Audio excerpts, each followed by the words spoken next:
I'd rather have a B-class property with A-class management than an A-class property with B-class management. If you're within 3 feet of me, we're probably talking about real estate, much to my family's chagrin. But here's the thing. Most people see 7% rates and freeze. I see opportunity. They're waiting for the perfect deal, and well, I've analyzed thousands of them, and perfect just doesn't exist. So I talk to operators across every asset class, flippers, multifamily syndicators, note investors, and whatever else is working. No sales pitches allowed, just real lessons from people actually doing it. I'm Ed Matthews, and this is Real Estate Underground.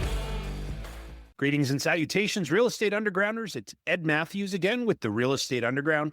Thank you so much for making this a part of your day.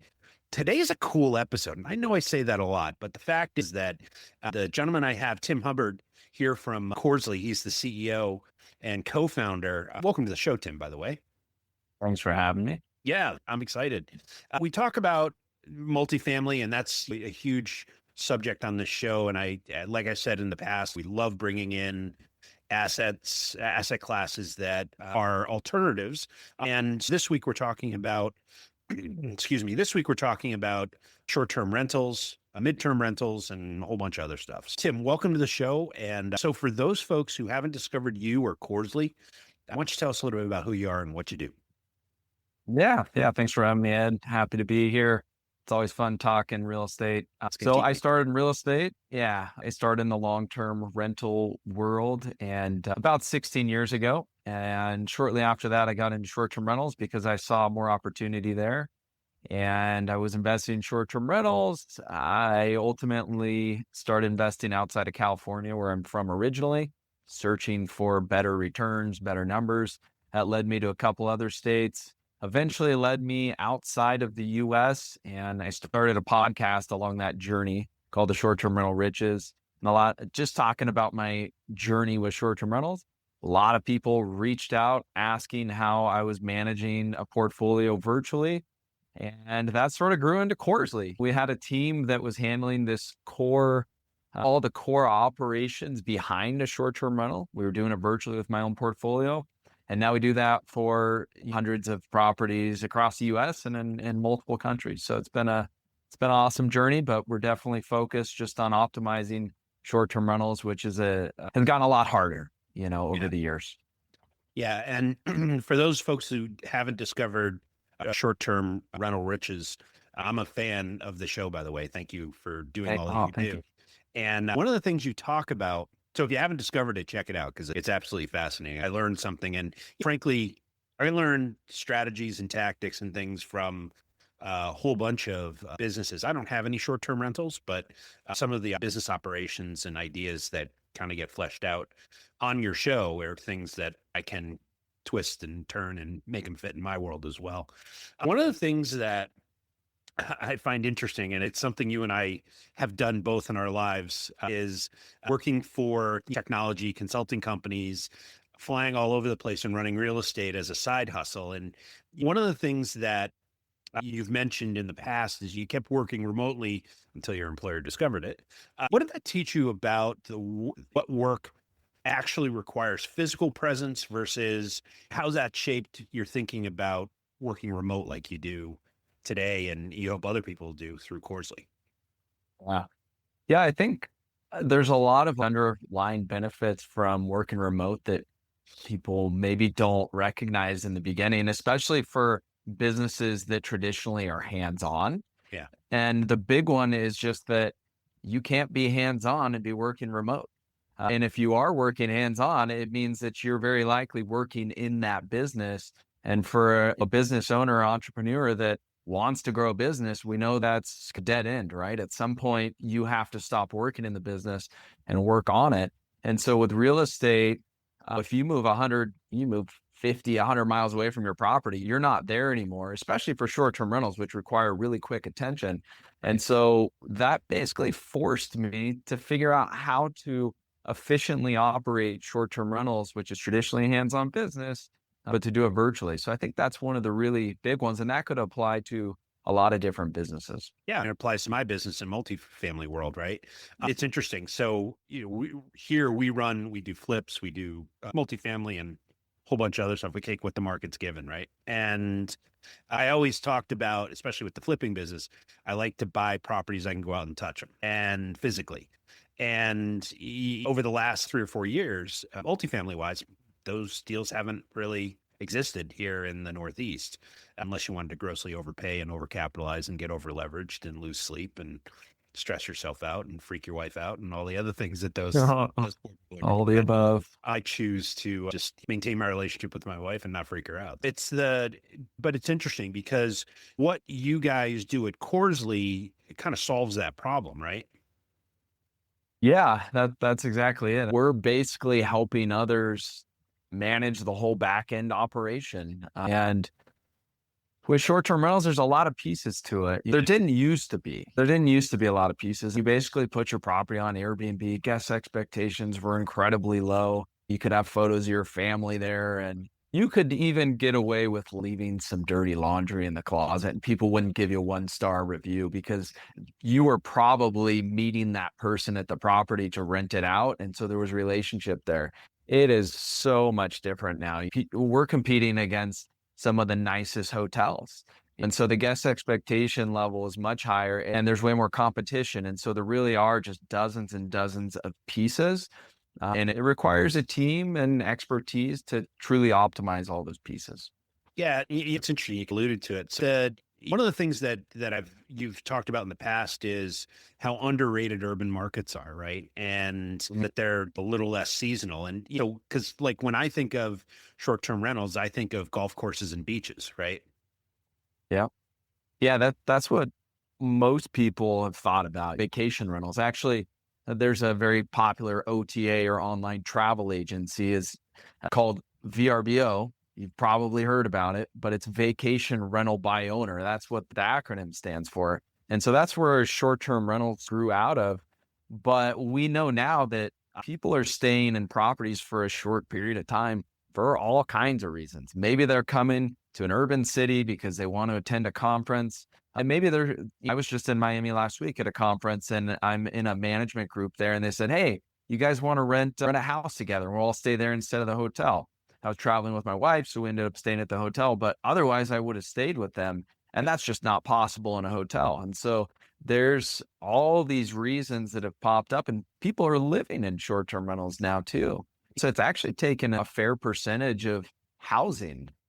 And so, yeah, it's definitely much more to it than just the traditional vacation rental markets. Yeah, medical professionals is one of the ones that comes to mind immediately, where they're signing a 90-day contract with a local hospital group, and finding a rental is impossible. So that using a short-term or mid-term rental property is always a little bit better. Funny story: a buddy of mine, Dave, I won't share his name, but he bought a gorgeous house in a very nice town. And it's just him and his daughter. And one of the things that he did to make that work was he rents out, I think it's like a 5 or 6 bedroom house. He's got his bedroom, he's got his daughter's bedroom, and then the other remaining 3, 4, 5 bedrooms he rents out to traveling nurses. And it's a gorgeous place. It's a nice big pool and yard to play in and barbecue and all that. And he lives in a great house, and these people come in and out. And his only rule for his friends is you can't date the nurses. Other than that, the fact is that it works for everybody, right? So he's able to afford a gorgeous house and basically serve the market as well. Yeah. Yeah. And that, as an investor, we're just chasing higher returns, you know what I mean? But when you're getting started, there's lots of opportunities with real estate. When I got started, I bought a fourplex. That was my first investment. I used an FHA loan. I put 3.5% down. And this started as a long-term rental, but that was one of the properties I eventually ended up turning into a short-term rental. And I furnished one of the units and it started renting. And it basically covered a large portion of that mortgage. So there's ways that do that house hacking and get into it, even if you don't have a lot of money, but you'll get the experience earlier on too, which will help you grow. And yeah, a lot of people have come into the short-term rental market and industry because there's just higher returns. It's really hard, as you're saying, with multifamily, same as with long-term rentals. It's just really hard to find cash flowing properties these days. It is, yeah. And it's interesting. You look at the short-term business, and rule of thumb that I was always told, and I'll ask you to validate this, is that for a single family home, if you can rent it for $1, normally a short-term rental over the course of a 12-month period of time, that is actually $2 to $2.50 in terms of overall revenue. Is that your experience as well? Really depends. Really depends. Yeah. So back in the day when Airbnb was just making a name for itself and guest expectations were lower and there was less supply and all of that, I really started my podcast when I bought this 8-unit building and they were all long-term rentals and I converted it over to short-term rental and it was making 8 times more than the long-term rents. But this, yeah, it was amazing. So I'm like super excited about it. And I share a lot of that on the podcast, but it's not like that anymore. It's not like that anymore. But there are still lots of places where you can earn multiples for sure, 2, 3, 4 times. It just really depends on the property. Luckily, we have a lot of tools these days where we can go in and see how many short-term rentals are in a market and what the average occupancy and the average rates are doing. And if the average occupancy is staying high and the daily rates are staying high, even when a lot of new units are coming onto that market, then we know that's a pretty good market to be in. But if the opposite's happening, where 1,000 units got added to a market, which is very common to look back at even smaller cities and see that 1,000 short-term rentals were added, if the occupancy got cut in half, then that's one you want to stay clear of. Yeah. So we have this data now, fortunately, Ed, where we can just go on and we can underwrite a short-term rental just like we would an apartment building or some long-term rentals and really make an educated decision before we pull the trigger. Yeah. So tell me more about that. When you go to acquire a property or you're advising somebody to acquire a property, what's the buy box look like? Stay with us. We'll be right back. A motivated seller just filled out your web form. If you call back within 5 minutes, you're nearly 4 times more likely to get that seller appointment. But delay your follow-up by even just 10 minutes? Forget it. You're toast. Ella Vista Connect calls that lead back in 60 seconds, qualifies them, and schedules your meeting. Find out how much slow follow-up is costing you. Free calculator at ellavista.com/underground.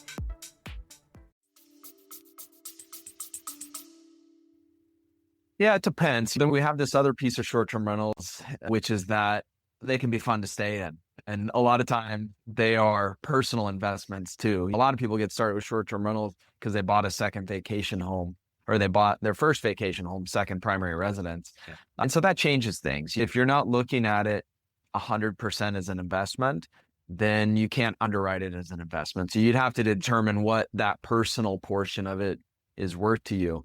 But to make things easier, let's assume it was 100% investment. There's some things that you can narrow down pretty quickly. How much money do you have to invest?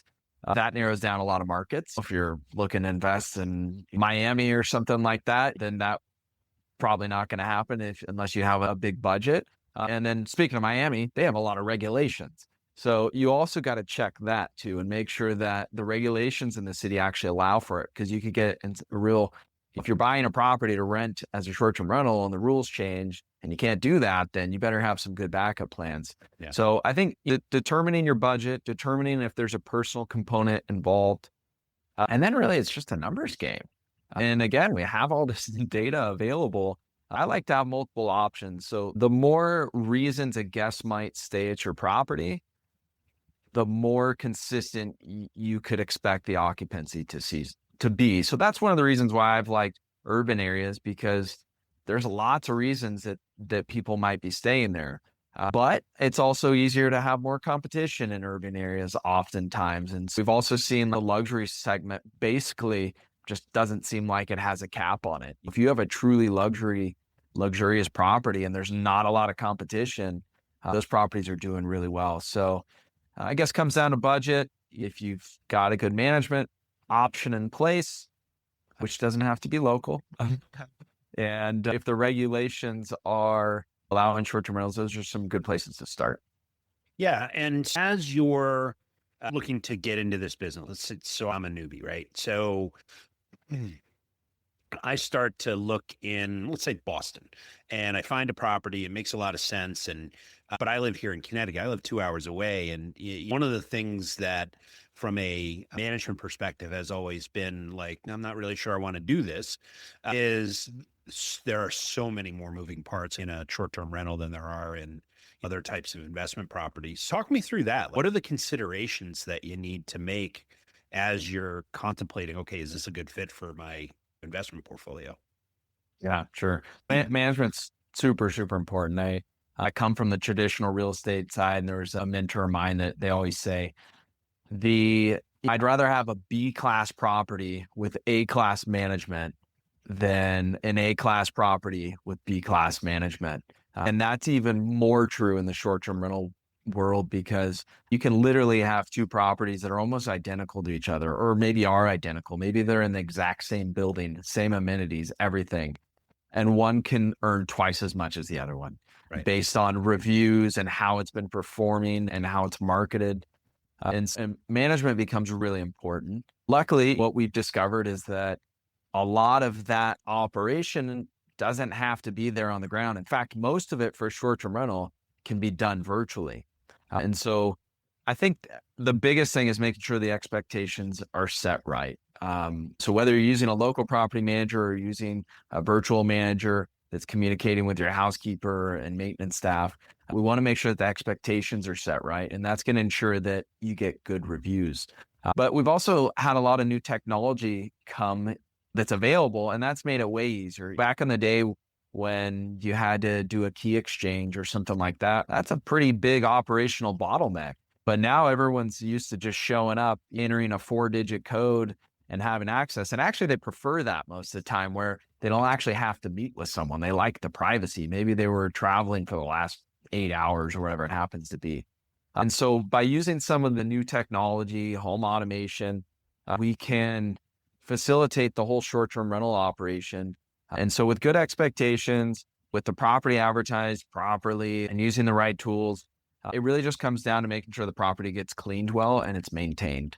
Yeah. And one of the things that's happened with a market, or with so many new short-term rentals hitting the market, is that there's a lot more people working with short-term rentals. So there's a lot more people servicing them.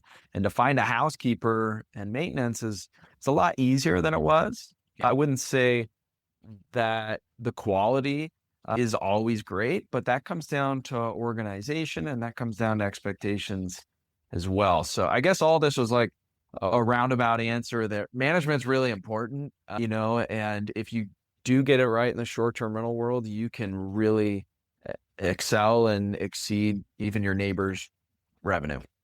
Yeah. I've got a good friend of mine who has, so she lives here in Connecticut, and she owns 2 properties in Joshua Tree, I think, in California.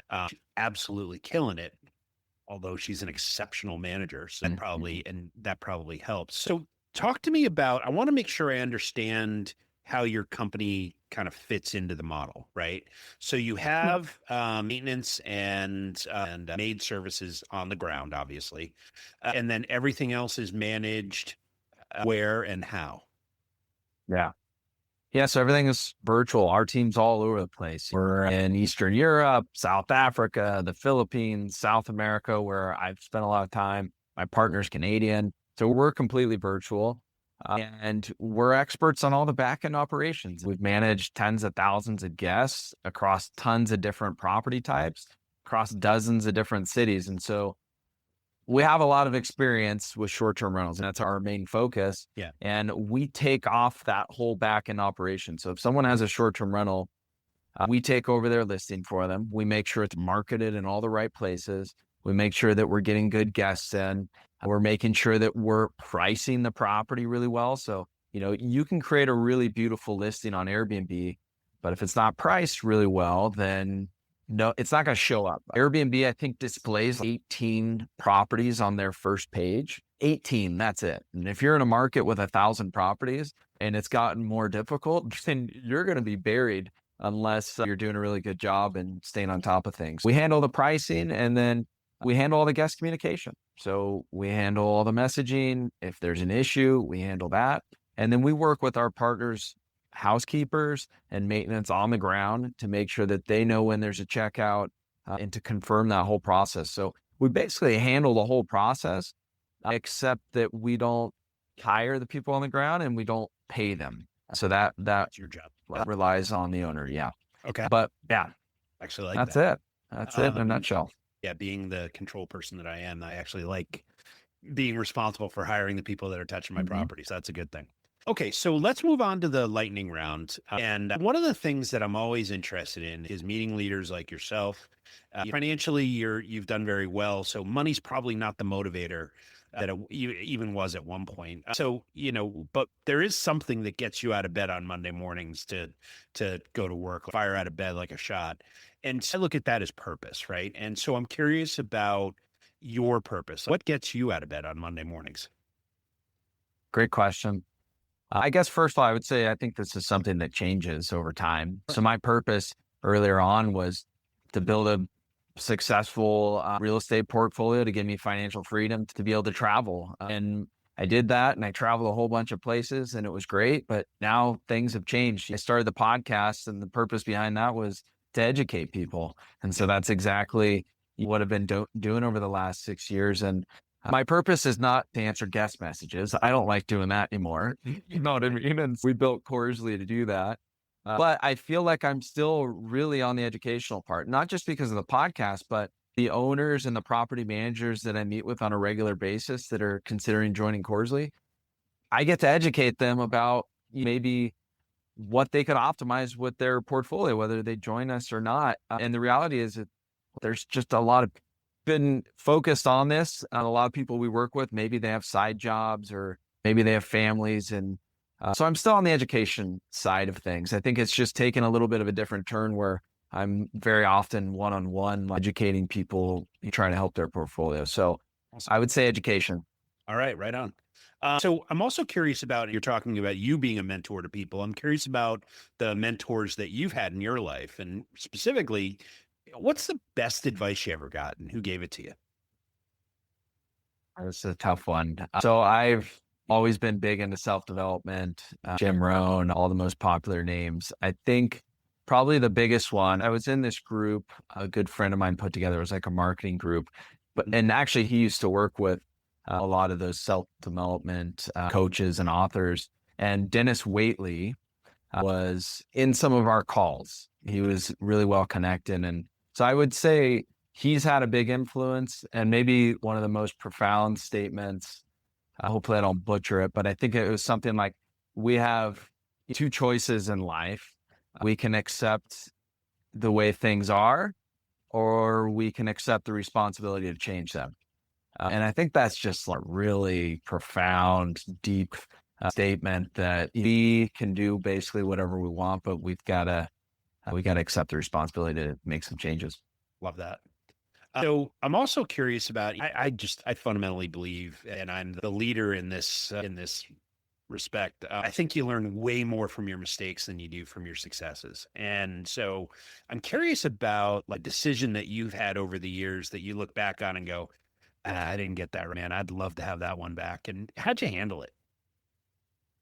Yeah. I guess one of the most stressful decisions or challenges that I had was not budgeting enough for big renovation projects, especially when I was tackling it myself. I know a lot of us are guilty of this, and it's hard to guesstimate, but I think there's enough data out there to know that we should always be conservative, because basically budgets always go over. And so in my earlier days, I got into a bigger project that required a lot. And fortunately, I was able to find a bank in the end to help me with a short-term loan, but I was getting stressful really quickly. And what I learned from it is that I don't really like doing that, like giant renovations. And so there's a project that I've been working on for quite a while, and we have an architect, and he's the project manager, and he's doing a really good job. So I think for all the things that we maybe don't like doing and maybe don't do a good job at, there's always someone else out there that does do a good job at it. And we got to keep that in mind. Yep. Couldn't agree more. I always talk about the fact that I abhor bookkeeping, right? I would rather do anything else than do bookkeeping. But, so we hire somebody who's way better at it and actually is passionate about it and gives me the reports I need to run the business instead. And that makes me a lot happier. I'm also curious about how you take in information. So what's the book on your nightstand or virtual book on your phone or however you take in information? I'm going to give two really quick because it's hard to choose one. And one will help a lot of people with that last question, which is finding someone that's better at something. And that's Who Not How. Yes. That's a great book if you're looking for help. But I would say the most influential book in my life that's on my bookshelf and I've read through so many times is called The Slight Edge. And this one's, it's by Jeff Olson. And it basically talks about how the little seemingly unimportant things that we do every day are actually really important when they're compounded over months and years. And it's just another perspective on that. So that's a really good one. Cool. I am going to check that one out. Thank you. And this will go on our reading list for everybody as well. Last question. And I'm curious about how you define success in your life. Yeah, good question. Maybe that comes back to the Dennis Waitley quote, which is like, if you are at a place in your life that you are not happy with, first of all, I think we need to reflect on our lives and spend some time really thinking through what we actually want. But it's different for everyone what success is. So I would say a successful person is the one that's actually taken that responsibility to go after what they do truly want versus the one that's just life passing by. Awesome. I've really enjoyed this conversation, Tim. Thank you again for your time. When you're not working on real estate, what do you like to do for fun? I like to play tennis. Tennis is good. I still like to travel and go to new places. And yeah, I'd say those are two big, but I do really enjoy talking to other investors and other people in the real estate space. So those things. Reading for sure. That's definitely high up there. I love learning. Yeah, right on. So if people want to get to know you or learn more about you or your business, what's the best way to do that? Yeah, you can find us at Corzly.com. I think that's probably the best place to go. That's our virtual management company. And we'll have some links and things on there. And then my podcast is Short-Term Rental Riches. So that's on all the podcast outlets and also on YouTube. Right on. Awesome. Well, Tim Hubbard, thank you so much for joining us today. It was a pleasure to meet you. And hey, man, continued good fortune. Thank you, Ed. Thanks for having me on. Yep. This has been the Real Estate Underground. Don't forget to subscribe. It helps us grow. Until next time, Undergrounders, remember your real estate journey begins with a simple step forward. Now get to it. Bye for now.